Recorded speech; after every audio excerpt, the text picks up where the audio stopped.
Mesdames et messieurs, grande est ma joie de vous retrouver encore pour ce nouveau numéro de votre magazine Le Siège. Comme vous le savez, c'est une émission qui s'est donnée pour mission et pour objectif de vous faire découvrir le travail des parlementaires, tous les députés nationaux, les députés provinciaux, ainsi que les élus des élus dans leur travail de tous les jours au quotidien, mais également les termes constitutionnels qui semblent un peu difficiles à comprendre.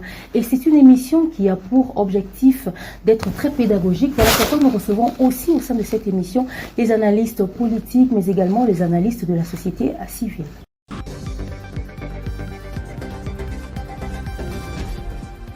Cela fait exactement près d'une année que l'état de siège est en vigueur dans les provinces du Nord Kivu et de l'Ituri. Il a été promulgué le 6 mai 2021 et est prorogé chaque 15 jours par l'Assemblée nationale. Est-ce que l'état de siège en vigueur à ces deux provinces aujourd'hui de l'Est de la République démocratique du Congo a réussi à ses objectifs? Est-elle un échec? C'est la question que les Kinois et les Congolais en général se posent sur l'efficacité de cette mesure. Nous allons en parler dans cette émission avec un activiste des droits humains, mais avant d'y arriver, je vous prie de suivre les baladeurs des Kinois sur cette question. Je m'appelle Monsieur Anatole Vol. Je peux dire l'état de siège étant une décision du président de la République, sûrement il y a, je peux dire, des objectifs qu'on est en train de poursuivre. Mais jusqu'à présent, étant donné que ça prend du temps, et on peut se dire franchement qu'il y a des échecs quelque part, il y a des ratés, ce qui fait en sorte que, étant donné que ces objectifs-là ne sont pas encore atteints, que le président de la République, ou soit à travers le Parlement, que l'on puisse toujours proroger la durée de l'état d'urgence. Et pourtant, l'esprit de l'état d'urgence, ce n'est pas une situation pouvant perdurer pendant une longue durée. Mais si nous sommes devant cette situation, c'est que, en tout cas, il y a encore beaucoup à faire. Bon, en tout cas, à mon humble avis, dans la mesure où ce n'est pas pour le désavantage de notre pays, je ne vois en rien on peut se précipiter de pouvoir l'arrêter. Voilà, donc si les militaires qui sont là, travaillant sur le terrain, se rendent compte que, en tout cas, le pays est toujours en danger, en tout cas qu'ils travaillent, il suffit qu'ils soient sincères envers l'État congolais, qu'ils soient sincères envers le peuple congolais, qu'ils soient sincères, honnêtes dans ce qu'ils font, là, je peux leur dire courage. Mais si ça devient un business, un truc là, bon, l'histoire retiendra bien entendu un jour qu'ils ont trahi le pays à travers ces machins d'état d'urgence. Moi, c'est M. Jean-Luc Moïse. Pour moi, ça ne marche pas parce que ça a largement dépassé, il n'y a aucun impact. Donc pour moi, ça n'a aucun effet. Parce qu'on a des informations qui nous parviennent disant qu'on a tué des gens, voilà, patati patata, donc pour moi ça ne marche pas. À la place de l'état de siège, je pense que le gouvernement devrait remettre la gestion de la province aux civils qu'aux militaires et puis chercher une autre mesure.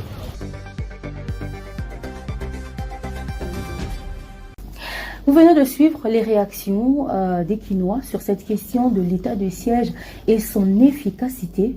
Au long de cette émission, nous allons recevoir pour vous Maître Jimmy Ndiali. Il est activiste de droits humains. Il est de la ville de Goma, dans la province du Nord Kivu. Avec lui ici, nous allons discuter autour de cette efficacité, mais également sur les autres questions qui concernent la ville de Goma. Je vous prie de suivre.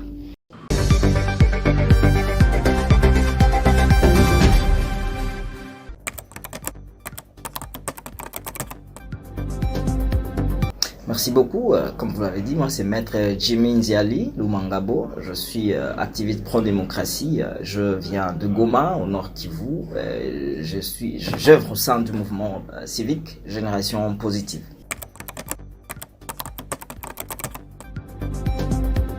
Bon, merci beaucoup. Il faut dire que Goma, comme Beni, Butembo, comme Bunia, Djougou, Irumu, c'est difficile de dire que ces villes se portent bien. Quoi qu'il en soit, on continue à vivre, mais avec ce qui se passe en province, hein, toutes les villes sont affectées, toute la population est affectée avec ces massacres qui ne cessent d'endeuiller de familles et des frères, des cousins. Et donc, Goma, du point de vue social, se porte tant soit peu bien, mais du point de vue sécuritaire, la ville de Goma, comme la population de Goma, chaque jour est victime de l'insécurité que nous appelons souvent la criminalité urbaine, avec un phénomène des 40 voleurs dans la ville. Même hier la nuit vers 2 heures du matin, un phénomène des 40 voleurs, hein, ils entrent dans un quartier, dans une maison, ils volent, ils violent, des fois ils tuent même, et c'est ce que nous vivons à Goma. Alors est-ce que Goma va bien ou Goma ne va pas bien? Ouais, je ne sais pas quoi dire.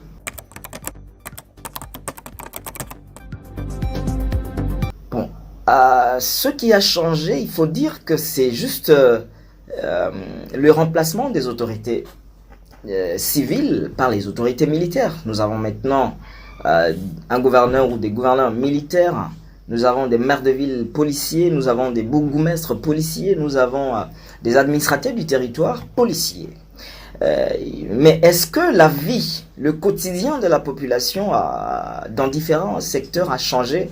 Je crois que c'est difficile à dire, ou il faut tout simplement dire que rien n'a changé. Parce que on ne voit que les autorités militaires, mais ce qui se passe dans l'administration de la chose publique, dans la gestion de la sécurité de la population, du social, on ne sait pas étaler une différence entre les autorités civiles et les autorités militaires que nous avons aujourd'hui. Donc, ce qui n'a fait changer, c'est juste le fait d'avoir des autorités qui ont des tenues militaires ou des tenues policières, mais dans le fond, rien n'a changé.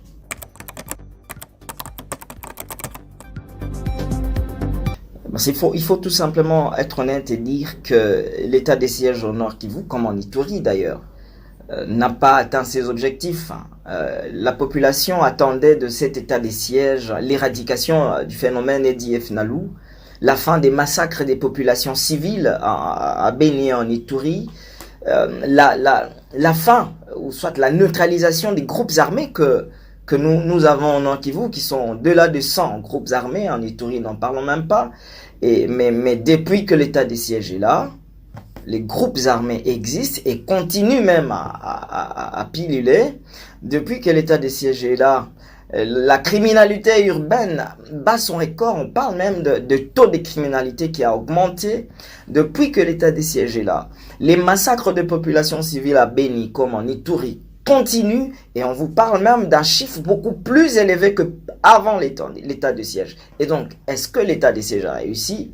Je dis non, d'autant plus que la population attendait de l'état des sièges. La sécurité attendait de l'état des sièges, n'est plus attendre qu'on a égorgé une personne. Parce qu'en fait, le plus grand problème, c'est le fait que les EDF égorgent. Mais vous allez plus loin, à Bunia, vous vous rendez compte qu'il y a même ce mouvement qui est un groupe armé local, la Codeco, qui à Djougou égorge des populations civiles, tout comme les EDF Nalou. Mais est-ce que notre gouvernement est incapable de mettre fin à ça? Lorsqu'on pose cette question au gouverneur de l'Ituri, il vous dit, tenez, ces enfants-là, ce sont nos enfants. Si nous les bombardons, si nous les massacrons, si nous les tuons ou nous les attaquons, il y a aussi des mineurs là-bas, c'est eux que nous tuons.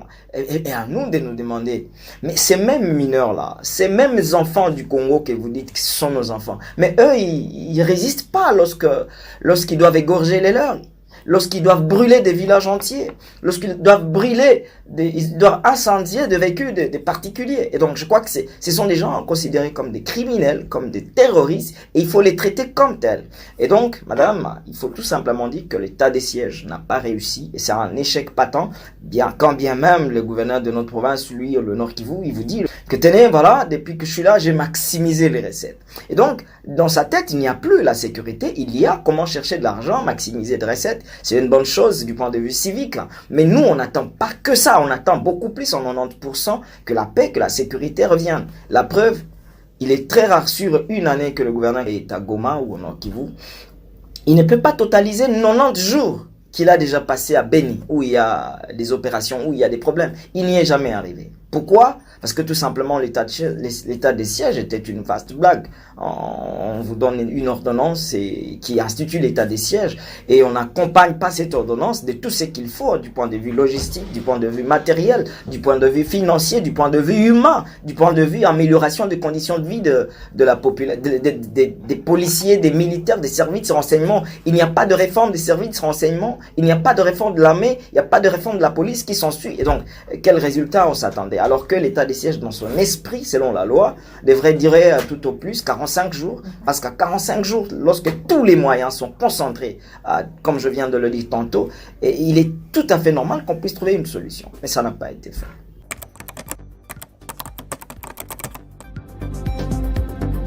Je crois que c'est simple, c'est question de véritable volonté politique et question de sérieuxité, des responsabilités. Parce que tenez, lorsque vous suivez même le chef de l'État aujourd'hui sur la question, il vous dit, tenez, c'est au sein de l'armée, au sein de la police, au sein des services de renseignement qu'il y a des taupes ou soit des complices des ennemis de la République. Et nous disons, mais ce discours-là, nous l'avions souligné, nous l'avions dit depuis des années, avant même qu'il prenne le pouvoir. Lorsqu'il est arrivé au pouvoir, on lui a dit la même chose. Lorsqu'il a voulu commencer les opérations à Beni contre les EDF, à Bunia en même temps, on lui a dit, la société civile, les acteurs politiques, la notabilité, nous lui avions dit, messieurs, dans votre armée, il y a des ennemis de la République qui travaillent avec l'ennemi. Commencez d'abord par enlever aux têtes de l'armée, aux têtes de la police et de nos services de renseignement, les tops. Il faut les dénicher. C'est la principale mission que le gouvernement devra faire. Et donc, si le gouvernement parvient à dénicher tous ces malfrats qui travaillent avec l'ennemi au sein de notre armée, on remplace différents officiers militaires qui sont au Nord Kivu en Ituri depuis des années, qui sont devenus finalement des hommes, des affairistes, qui sont devenus des coutumiers, et donc ils y sont dans le business du bois, dans le business des minerais, dans le business de je ne sais quoi, café, du cacao, et donc ceux-là n'ont plus la tête à la guerre. Si la guerre prend fin, eux ils vont sombrer, ils n'auront plus ce gain des causes-là. Ils ont transformé la recherche, la sécurité ou l'anéantissement de l'ennemi par le business, parce que l'ennemi lui a dit, monsieur, qu'est-ce que tu veux faire? Tu peux devenir millionnaire en un rien de temps. C'est pourquoi vous voyez aujourd'hui en RDC, lorsqu'on nomme un officier et on l'envoie dans les opérations de Beni ou de l'Ituri, mais sa population, sa famille fait la fête parce qu'il va là où il y a l'argent. Mais le président de la République l'a dit également, il dit, il a déjà envoyé à Beni en Ituri, depuis qu'il a lancé l'état des sièges, près de 85 millions de dollars. Mais ces 85 millions de dollars, nous lui disions depuis toujours que l'argent a toujours été détourné par des généraux, par des officiers, mais il n'y a jamais eu de suivi. C'est pourquoi, madame, je vous dis, qu'est-ce qu'il faut? Il faut que le gouvernement soit sérieux, il faut que les Congolais soient sérieux, il faut qu'au sein de l'armée, on cherche des personnes sérieuses. Deuxièmement, qu'est-ce qu'il faut faire maintenant concrètement pour mettre fin, selon la génération positive, à ce qui se passe chez nous? C'est que, dès lors qu'on a ôté les ennemis des forces armées, qu'est-ce qu'on fait? On prend tous les groupes armés, qui sont plus de 100, 200 groupes armés, en Ituri comme en Nord Kivu, de gré ou des forces. On les recrute. Ces 85 millions-là qu'on jette, et même les millions qu'on veut jeter dans cette histoire de DDR-RSC, quelqu'un qui a pris l'arme, vous voulez lui ramener dans la société pour qu'il devienne quoi, qu'il fasse quoi? C'est anormal, c'est absurde. On les prend des grés ou des forces parce qu'ils ont choisi l'armée, ils ont choisi de prendre l'arme. Ça veut dire, ces gens-là, ce sont des milliers. On les forme sérieusement dans des centres de formation militaire pendant un temps suffisant, pas précipitamment. On peut même prendre une année. Parce que la formation militaire, elle est idéologique, elle est psychologique, elle est physique, elle est technique. Et donc, dès lors qu'on va former sérieusement ces gens-là au patriotisme et à beaucoup de sens, au civisme, à l'amour de la patrie, et on les forme physiquement, on les dote, on les équipe sérieusement. Dès lors qu'ils sont équipés, madame, je vous dis, on forme une unité spéciale qui ne sera pas commandée par les anciens officiers qui sont toujours suspects. Et donc, on prend parmi eux ceux qui sont beaucoup plus focalisés, ou soit outillés, ou soit qui ont beaucoup plus étudié, ils deviennent des commandants. On forme une unité spéciale à laquelle le chef de l'État, commandant suprême, donne des injonctions sérieuses. Dès lors qu'il va donner ces injonctions sérieuses et un briefing sérieux, 2 mois, c'est trop. On ne parlera plus des histoires des EDF Nalou. Parce que là, il n'y aura pas cette fois-ci des officiers affairistes. Il y aura des enfants du pays qui veulent sauver leur pays parce que les EDF, ce n'est pas 2000, 3000 personnes. C'est une poignée de personnes mais qui terrorisent. En même temps, on aura résolu la question de la multiplicité des groupes armés. En même temps, on n'aura plus besoin des histoires du genre dialogue, on vous intègre, une intégration qui n'a jamais respecté les normes de la formation préalable. Quelqu'un est en bourse, en fait, en réalité, un rebelle, c'est un incivique. Et celui-là, vous le prenez sans aucune formation, automatiquement au sein de l'armée, et vous lui donnez même des grades.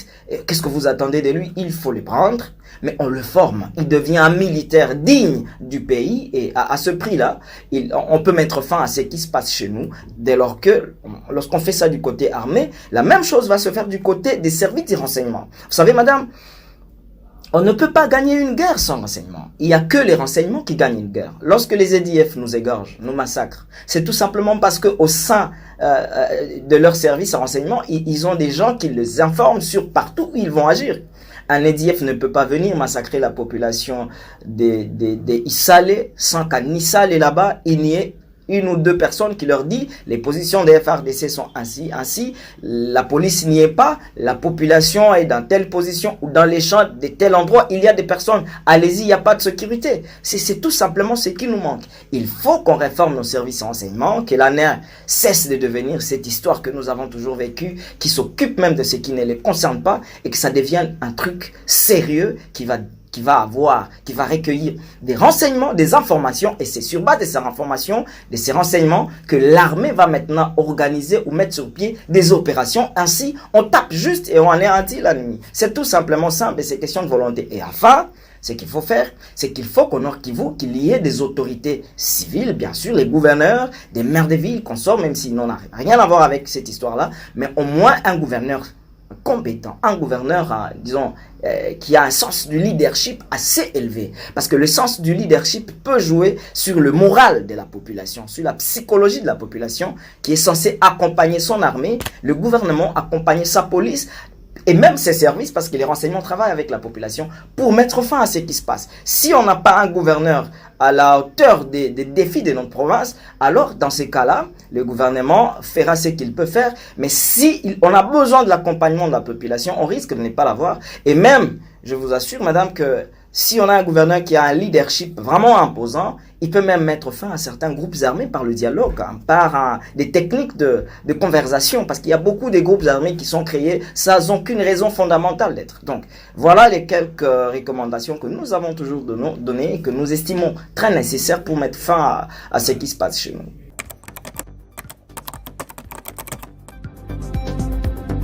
Premièrement, il faut que les parlementaires, nos députés, nos sénateurs, puissent avoir une compassion sincère avec la population du Nord Kivu, de l'Ituri, puissent comprendre. J'ai comme l'impression que la plupart de nos députés, la plupart de nos sénateurs, pas nécessairement ceux du Nord Kivu ou de l'Ituri, de la RDC, n'ont jamais compris la souffrance dans laquelle vive cette population lorsqu'elle apprend qu'on a encore égorgé telle part et un tel endroit. Alors, ils doivent avoir d'abord cette compassion sincère. Lorsqu'ils ont une compassion sincère, ils peuvent attendre le cri d'alarme de cette population. Tenez, depuis quand la population avait constaté l'échec de l'état des sièges et même les ratés, les dérapages des militaires, des policiers qui prennent maintenant la population comme si on était en plein esclavagisme, tout simplement parce qu'il s'agit d'un pouvoir militarisé. On a déjà dénoncé plusieurs fois, mais à chaque fois qu'ils arrivent à l'Assemblée nationale, qu'est-ce qu'ils font? Ils prorogent l'état des sièges. Ça fait plus de 8 mois que l'opinion locale du Nord Kivu comme de l'Ituri a toujours demandé, n'est-ce pas, la levée de l'état des sièges pour qu'on passe à d'autres choses. Mais ça n'a jamais été fait parce que les rapports que ces députés-là, ces sénateurs-là rapportent au niveau d'en haut n'est pas le même rapport que la population.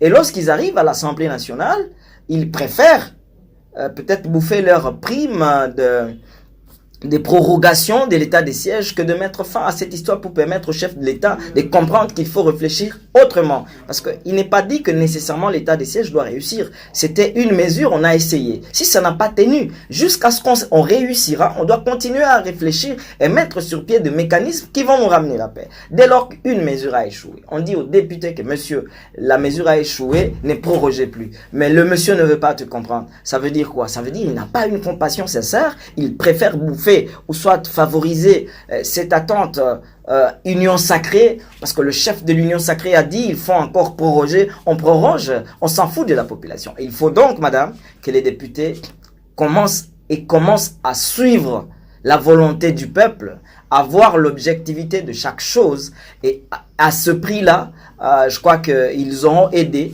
la population à quitter dans ces stades de l'état de siège. Parce que je vous informe, madame, que si seulement le jour de la prorogation, l'Assemblée nationale en majorité vote contre la prorogation, c'est fini, l'état de siège prend fin. Et le président de la République sera tout simplement obligé d'acter ça par une ordonnance présidentielle. Il n'aura même pas besoin de X, on parle de table ronde et tout ce que vous voulez, mais je vous informe que si l'Assemblée nationale se décide de ne plus proroger dans les jours qui viennent ici cet état de siège, il prendra automatiquement fin.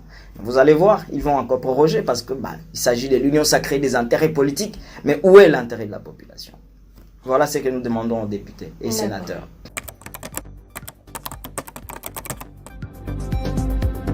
Je crois tout simplement que c'est inquiétant, mais c'est une bonne chose en même temps.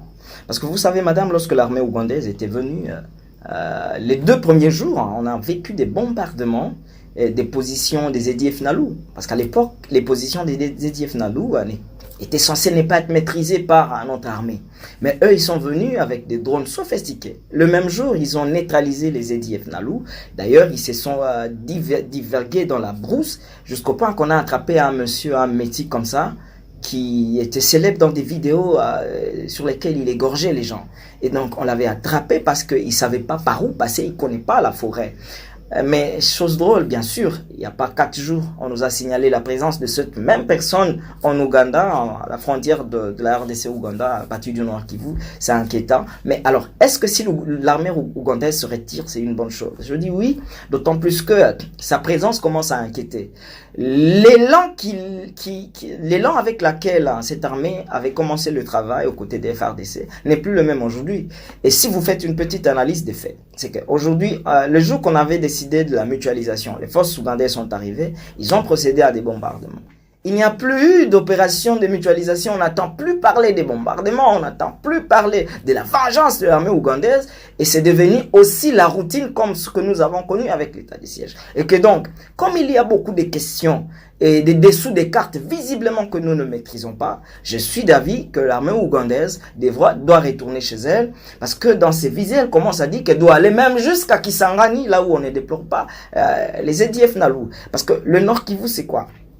L'Ituri, le Nord Kivu, c'est en même temps les minerais. Et donc, nous savons qu'entre États, il n'y a que des relations d'intérêt. Il est vrai que certainement, entre l'Ouganda et la RDC, il y a des contrats. Peut-être que le président Tshisekedi ne veut pas céder à certaines choses. Alors moi, je lui dis, monsieur le président, pour éviter que nos richesses soient de nouveau, encore une fois, pillées par ces gens-là, comme ils n'ont pas été à la hauteur, comme les accords n'ont pas été peut-être dignes, c'est tout à fait normal qu'ils se retirent et que le chef de l'État se concentre, n'est-ce pas, sur son armée pour la réformer. Elle mettra fin à ce qui se passe à Béni.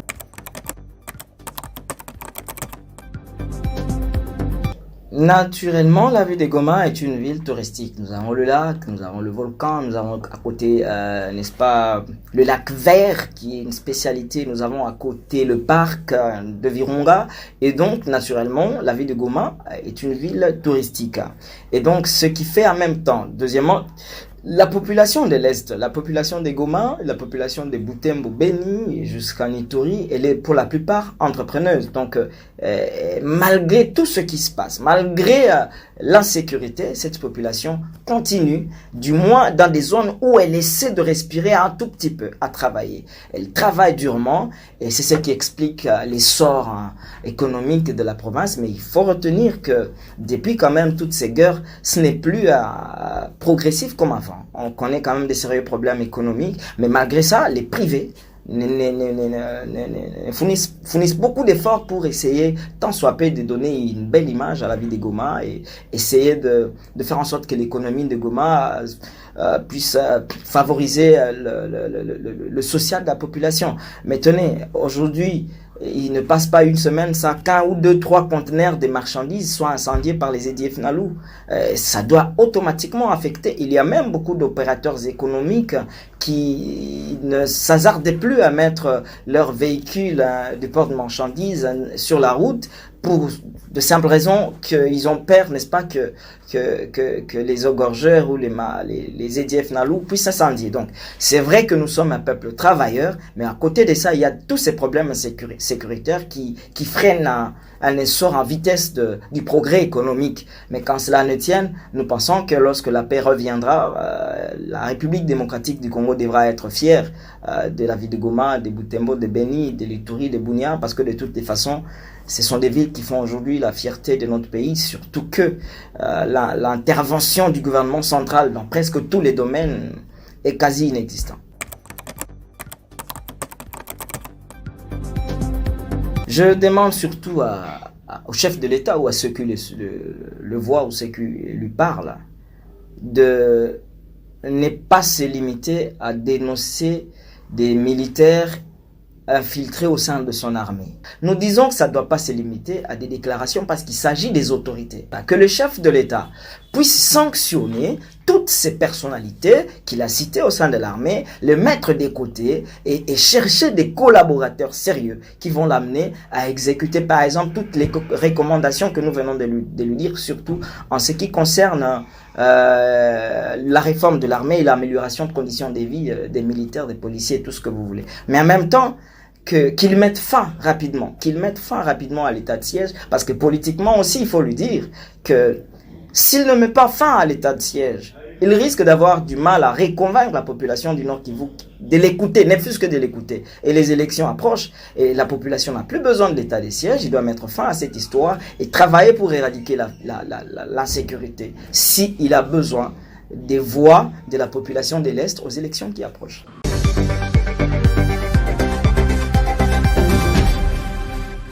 Mesdames et messieurs, c'est avec joie et réel plaisir que j'ai eu l'honneur de vous présenter cette émission. Aujourd'hui, nous avions reçu pour vous maître Jimmy Nziali, qui est activiste des droits humains, qui est porté sur la cause de l'insécurité dans l'Est de notre pays. Merci de nous avoir suivis. Merci à tous nos partenaires. Merci à la RTGA qui va diffuser cette émission en continu. Nous nous retrouvons très prochainement et nous continuons à discuter sur tous les réseaux sociaux. Au revoir.